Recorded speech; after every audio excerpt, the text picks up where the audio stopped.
प्रिय दर्शक दर्शिका वृंद आज विषय वस्तु है जे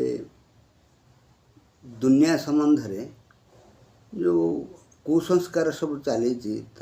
से संबंध में किछिटा मु लिखी। आज दुनिया रे सत्य अपेक्षा असत्य, धर्म अपेक्षा अधर्म, न्याय अपेक्षा अन्याय, शांति अपेक्षा अशांति, वातावरण दया अपेक्षा निर्दयता, क्षमा अपेक्षा प्रतिशोध परायणता, प्रस्ताव प्रभाव मात्राधिक होइथिबारु एथिरे प्रभावित होई आजिर अधिकांश नरनारी मिथ्या असत्य अधर्म उपाय अवलंबन करी धन मान जश ओ गौरव अर्जन करिबारे चेष्टित एवं सुफलप्रद मध्य। अपर पक्षरे सत्य न्याय धर्म दया क्षमा एवं शांति को पाथेय करी जीवन अतिवाहित करुथिबा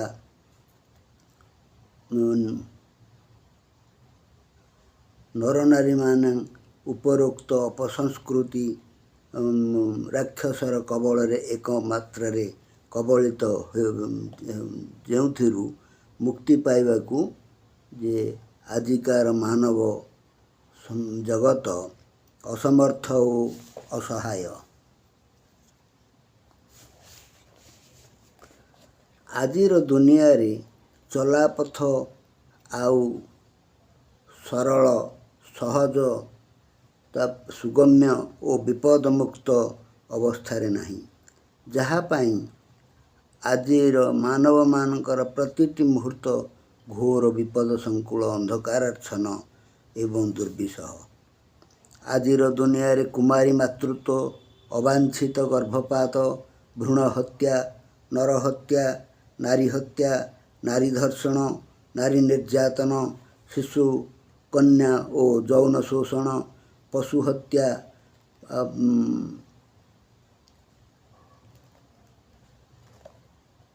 हस्ती निधन,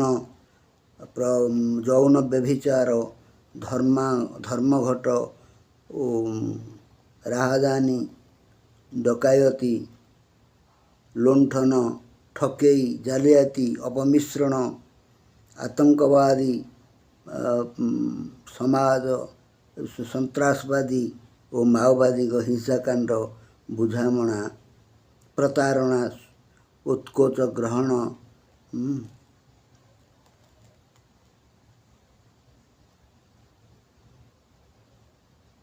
भंड बाबांको यौन केलेंकारी, मद्यपान और निशा सेवन और मातृमयी नारी को नग्न शरीर प्रदर्शन एवं विवाह और चाकरी प्रलोभन परि अपसंस्कृतिर आजिर भूपृष्ठ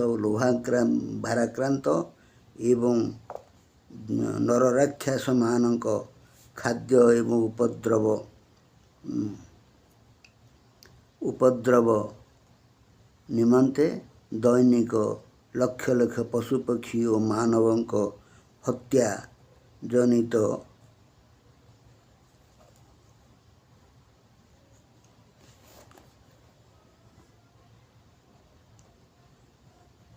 शोणितरे प्लावित हेउछि सारा विश्व रक्त रंजित स्रोत। एगुड़िकर लेलिहान शिक्षा एते ऊर्ध्वगामी, ताहार नियंत्रण सृष्टिकर्ता स्रष्टांक द्वारा ही संभव, नतुबा सृष्टिर ध्वंस अवश्यंभावी। उपरोक्त समस्या गुड़ी को आधार करी आजिर दुनिया शीर्षक पुस्तक रे पर्यालोचित विषय गुड़ी को पाठक पाठिका माने पाठ कर हृदयंगम करी आमर